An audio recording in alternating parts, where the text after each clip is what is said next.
One of the major concerns regarding the bill is the provision that denies foreigners the right to be heard before an immigration officer who makes a final decision on their entry, stay and deportation. The availability of no scope for appeal is against the very concept of natural justice, which is that no person shall be condemned unheard. The International Law Commission, in its work on the expulsion of aliens, has reaffirmed that the exercise of the state discretion must not be arbitrary. While states have sovereign powers over immigration, the power is not absolute and is subject to the limits of fundamental rights and due process guarantees. A decision made in secrecy, without avenue for appeal and without an opportunity to present one's case does not constitute justice. It constitutes a violation of international legal norms.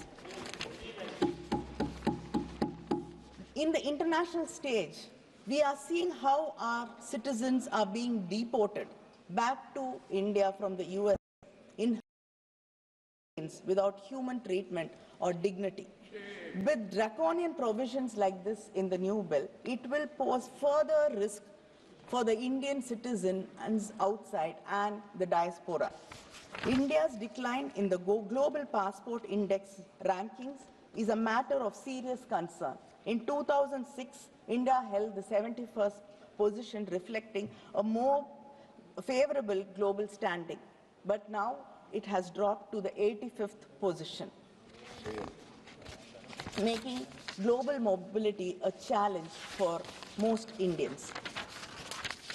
And this bill imposes excessive bureaucratic obligations on educational institutions, university, hospitals, and even private accommodations, turning them into surveillance agents for the government.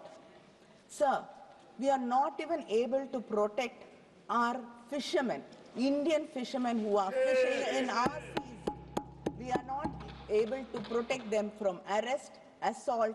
We are not even able to release them. They've been suffering in Sri Lankan jails for months together, and we are not able to protect them. What is our answer to this? The bill does not address the admission and regulations of refugees in India, leading to uncertainties in their treatment. The bill continues to define a foreigner as a person who is not a citizen of India. In the modern world with globalization, there are many types of migrants who come into this country for work, economic activity, tourism, refugee seekers, asylum seekers, and even stateless persons. This bill does not recognize the complexity of the situation. Sir, the proposed bill would significantly affect approximately 90,000, sir, I just started, 90,000 Sri Lankan Tamils currently living in India, most of whom have been residing in this country for nearly 3 decades or more. As of March, 19,949 families are living in 103 rehabilitation camps spread across 29 districts of Tamil Nadu. So in Tamil Nadu, we do not call them refugee camps. Our Chief Minister has renamed them as rehabilitation centers. So, but this bill does not look at these people who've left their homes, who've come to India seeking refuge to protect themselves. I like to read a few lines by a Sri Lankan poet. Please conclude. Shivaramani. 5 minutes time he allotted for you. The sound, already 7 minutes. The sound of a single gunfire on a starlit night, smashing the silence and exploding, reduced to nothing the meaning of all our children's stories. And in the brief daytime remaining, they forgot how to make chariots from torn apple seeds or to play.